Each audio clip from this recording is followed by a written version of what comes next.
Taigi 2018 metų Ford Mondeo su 6 bėgių automatinė greičių dėže. Iš esmės šita mašina man paliko tokį įspūdį, kad aš iki šių dienų vis dar galvoju, kad blemba, va čia yra geriausias daily driveris, kokį tik įmanoma turėti. Jis yra žiauriai patogus, greitas, dinamiškas, žiauriai ekonomiškas, didelis, patikimas ir žinoma gražus, nes yra tie laikai, kai Fordas nupiso Aston Martin priekio dizainą.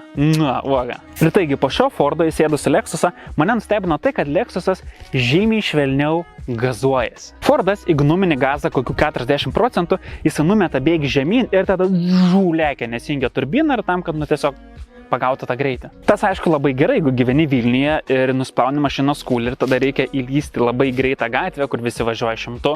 Jo, tas yra gerai. Bet Lexusas, numinus gazą apie irgi 40%, gazuojasi labai tokia progresyvia kreivė. Ir nėra taip, kad jis tą daro lėtai. Ne, jis gazuojasi greitai, bet tą daro žymiai švelniau ir maloniau, kad tu dažniausiai net nejauti, kad tu jau pasiekiai 100 km/h. Kita vertus, Lexusas nėra praktiškas. Eidavo tik tai vienas kėbulas, vadinasi sedanas.